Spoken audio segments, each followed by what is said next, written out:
This show is made possible by support from Landsharkz.ca. Visit them for all your coin and swag needs at www.landsharkz.ca. And by viewers like you. Thank you for your donations. Two reporters have two opinions of geocaching and the 2010 Holiday Gift Guide. It's December 4th, 2010. This is Trackfiles.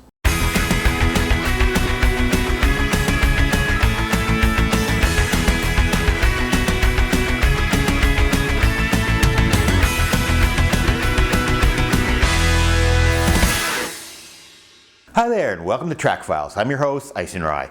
Trackfiles is a weekly video podcast featuring caching news, upcoming events, YouTube videos, equipment reviews, and major milestones. My website is trackfiles.tv. My email address is geoisonrye@isonrye.com. And if you're on Twitter, you can follow me at Trackfiles. And if you're a fan of the show, make sure you sign up on the Trackfiles Facebook fan page. So, what's new?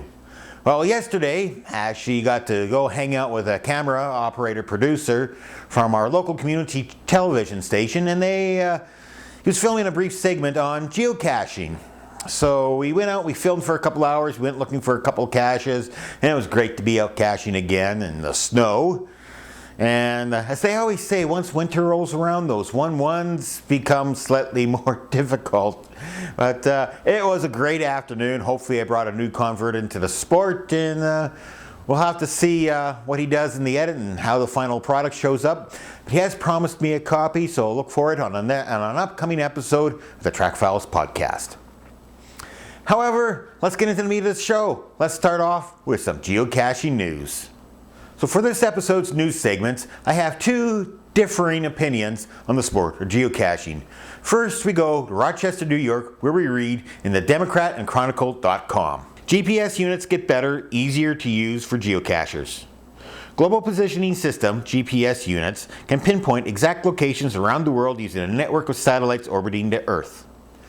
While the system, which became fully functional in 1994, was developed for and is maintained by the U.S. military, the government also recognizes its importance for civilian use and makes it freely available. This greatly increased the precision of store-bought units and started a popularity craze with campers, hikers, boaters, and hobbyists.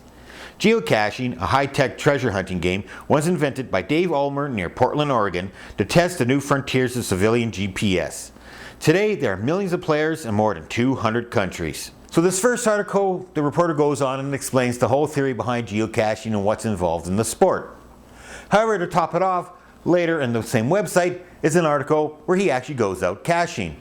And from the same website we read, Geocaching, high-tech treasure hunting. The hike to the top of Chimney Bluffs has taken the chill out of its crisp, cloudy November morning.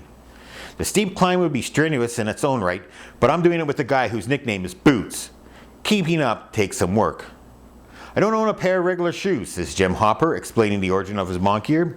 Hooper, a strapping 36-year-old Farmington resident, is dressed in his camouflage coat, wide leather brim hat, and is clutching his ever-present walking stick affixed with some of his calling cards. Wooden coins picturing a pair of boots and the words, "Tread lightly." Hooper hands out the coins on his many adventures geocaching. So what this is a fairly lengthy article on this reporter's first time out geocaching. Very well written. Excellent article. As usual, I'll have my links on my website at trackfiles.tv. And now, as Monty Python's so fond of saying, for something completely different. We now travel down to Tampa Bay, Florida, and read in the Highlands Today website. Geocaching, not for the faint at heart. Sometimes I can be very impulsive. This quality usually presents itself while I'm shopping, but every now and then I read about an exciting opportunity that I can't wait to fully immerse myself into. Like the time I read a newspaper article about geocaching. I couldn't wait to start an adventure that was cheap and easy enough for me to consider embarking upon, so I convinced my friend Michelle to come along, and we gathered our children and set off to search for cache stashed somewhere along the banks of the Peace River. So it's an interesting article on this person's first time caching, and needless to say, it didn't quite work out too well. However, I won't give away any spoilers. Again, visit my website, trackfiles.tv, for a link to the full-length article. Well, that wraps it up for news. Let's do some Christmas shopping. So as you can tell, I'm not in the normal Ison Rye studio today. I'm actually up in my dining room area, hanging out with my Christmas tree that I just decorated. And just to let you guys know, if I reach right back here, I have a cache on my tree. And no, you can't log this cache. It hasn't been made official yet because I really don't want to give away the coordinates to my house. So instead of the usual YouTube video this episode, I'm going to give you guys a quick lowdown on some really great geocaching gift ideas.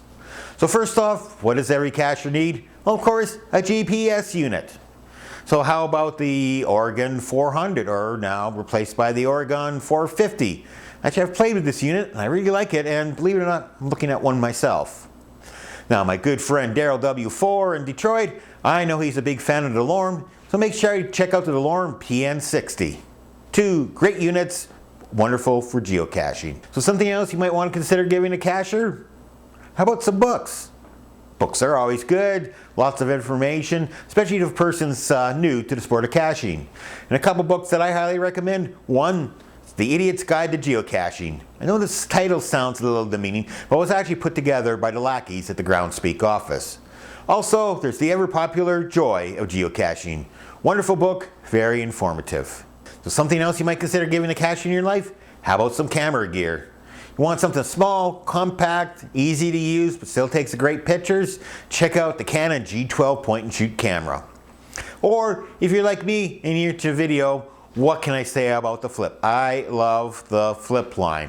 And Flip actually came out with a brand new Ultra HD model. They call it version 3, just released in time for Christmas. And what else can you give your cacher? Well, those are some of the physical items. There's a few other things that I highly recommend to caching friends. One, if you do like to take a lot of pictures, and who doesn't, check out a Flickr account or my favorite SmugMug account. Both of them are available for free. However, if you want to get into some of the better features, if you want to upload more images and bigger images, it's highly recommended that with Flickr you go with the Pro account, or with SmugMug it's called what they call a Power User account. And they're both available, and again, I'll have links on my site, trackfiles.tv. And of course, if you're a cacher, or if you know someone who's a cacher, you gotta have the premium membership in geocaching.com. And with that premium membership, you can do pocket queries, which is in itself worth the price of admission. So if you're out there and you're a cacher and you don't have a premium membership to geocaching.com, buy yourself a Christmas gift. Get a premium membership at geocaching.com. And for my final gift suggestion, what can I say? Landsharkz has been great to me this year. They've been great to me for the last 5 years. I have to recommend coins.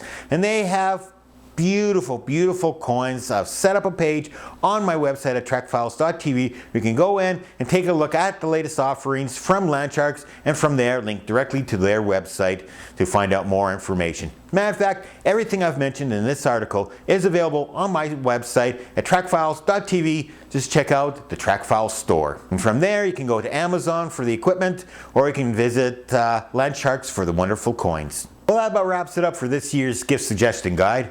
I could go on forever on possible gifts for geocachers. However, as we'll find out a little later in Podcast Rewind, it's already been done. So next, let's pack your suitcase. Let's check out some upcoming geocaching events. So upcoming events. All these events are scheduled for next Saturday, December 11th, 2010. First off, we just head a little east of here to Alberta and visit in the great city of Calgary, where we have a Cacher's Christmas, December 11th, 2010. An event cached by peanutbutterbreadandjam, PrairieSwan, and kophykupp. From Calgary, we just head a little north on Highway 2 to Red Deer, where the Red Deer Geocachers celebrate Cachemas once again. An event cached by Nika05 and Red Deer Geocachers. From Red Deer we head to Vancouver Island for the Christmas party and GCGV Track Me launch event, hosted by the GCGV.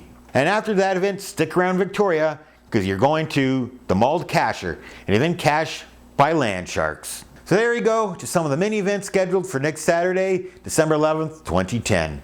As usual, I'll have links to these events on my website at trackfiles.tv. And if there's an event in your area you would like advertised, make sure you email me, geo@icnri.com, and I can feature it on an upcoming episode of Trackfiles. But now that we got your travel plan set, let's find something to listen to. Check out this week's Podcast Rewind. Podcast Rewind, this past week in Geocaching Podcast. And this past week was actually fairly quiet. However, there was a significant podcast this past week. X-Punk-X and Daryl W4, the Geocaching Podcast, got together and did their version of the 2010 Geocaching Holiday Gift Guide. And folks, if you haven't had a chance to check out this podcast yet, Give it a listen. They come up with some absolutely wonderful caching gift ideas in various price categories, and they have links to everything mentioned on their show. And as usual, if you want to know how to find their podcast, check out my page at trackfiles.tv. Well, that about wraps up this episode of Trackfiles. Before I go, just a couple quick notes.